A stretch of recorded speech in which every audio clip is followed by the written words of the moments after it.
मैं स्वागत करना चाहता हूं सबसे पहले अंकित त्यागी जो कि ग्राउंड पर हैं, हमारे वरिष्ठ सहयोगी हमारे साथ जुड़ गए हैं। अंकित, ये बहुत सारे ऐसे तमाम सवाल हैं जिनके जवाब कुछ हद तक मिले हैं। आपने एक एफिडेविट निकाला, एक जो कॉन्ट्रैक्ट था उसकी भी कॉपी निकाली, लेकिन अभी भी ऐसे तमाम सवाल हैं जिनको इस चीज में दबा दिया गया है कि आज मौका ठीक नहीं है, आज इसके बारे में कम से कम मत बात करो। क्यों ना करें संकेत? और यही शायद मौका मिल जाता है, रास्ता मिल जाता है उन लोगों को जिनकी अकाउंटेबिलिटी इसमें फिक्स होनी चाहिए। अब आप देखिए, सबसे पहले जो आप बात कर रहे थे कि आज क्यों इस पे बात ना हो, एफआईआर की गई है।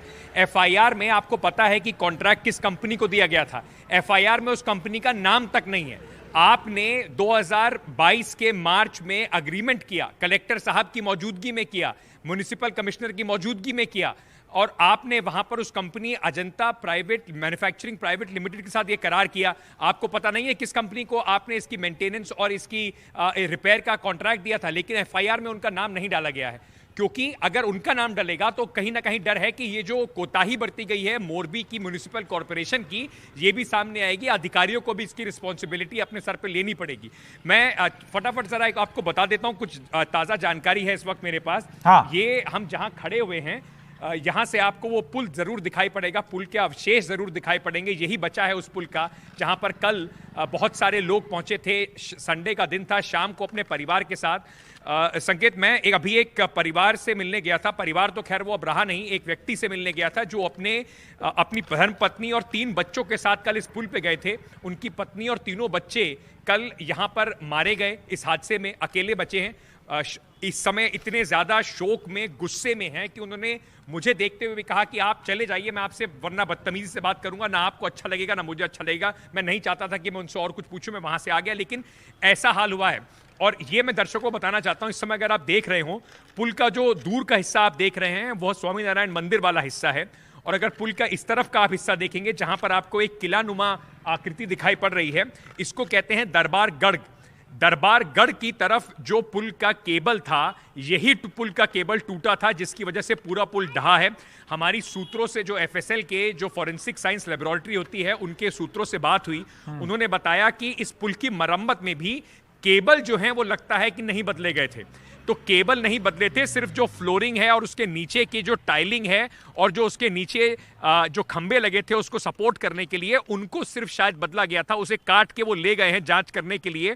पर इस तरफ का ही हिस्सा है जो पहले टूटा था, जिसकी वजह से पूरा पुल धाराशायी होके नदी में गिर गया। अब आपको पानी कम दिखाई पड़ रहा होगा, क्योंकि कल रात से यहां पर मोटर लगाकर काफी सारा पानी निकाल दिया गया है, जिससे कि लोगों को निकालने में, बचाने में कोशिश आसानी हो सके। लेकिन अभी भी यहां पर नाव चल रही है, कुछ लोग अभी भी लापता बताए जाते हैं। ये जो करार की बात हो रही है संकेत, वो शायद आपको इंडिकेशन सिर्फ एक देगा, संकेत भर देगा कि ये सवाल पूछे जाने क्यों जरूरी है। टेंडर की कोई प्रोसेस नहीं हुई, मीटिंग होती है जनवरी में और मार्च में, उसके बाद सीधे सीधे एक अग्रीमेंट साइन हो जाता है।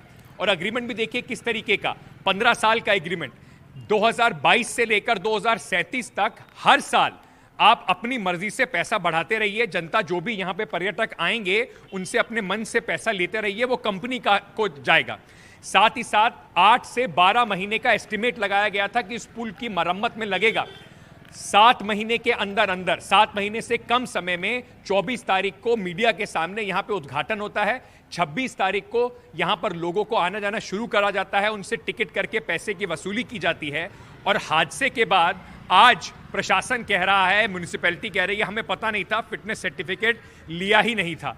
इतनी अगर आपकी नाक के नीचे चूक हो रही है तो आपको अपने पद पे बने रहने का कोई अधिकार नहीं है। सबसे पहले कि इस तरह का कोई भी आके आपसे कॉन्ट्रैक्ट की जो टर्म्स और कंडीशन है उसको बिना ध्यान में रखे अपनी मर्जी से कुछ भी करके चला जाता है। दूसरा सबसे बड़ा जो सवाल अब ये उठ रहा है कि जो अधिकारी, क्या मुख्यमंत्री तक इसकी कल्पेबिलिटी नहीं है?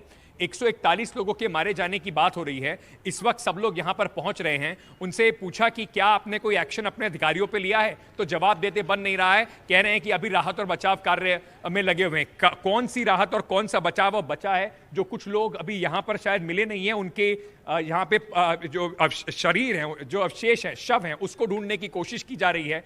उसके अलावा सरकार इस वक्त सिर्फ और सिर्फ लगता यही है कि लीपापोती में लगी हुई है। संकेत जी बिल्कुल, जी बिल्कुल, बहुत बहुत धन्यवाद इस तमाम जानकारी के लिए। और ये सवाल वो परिवारजन भी पूछेंगे जिनके सम्मान में ये बात कही जा रही है कि आज तो कम से कम ये सवाल मत पूछो। वो परिवार आज ये सवाल पूछ रहे हैं, तो ये मत बोलिए कि आज ये सवाल मत पूछो।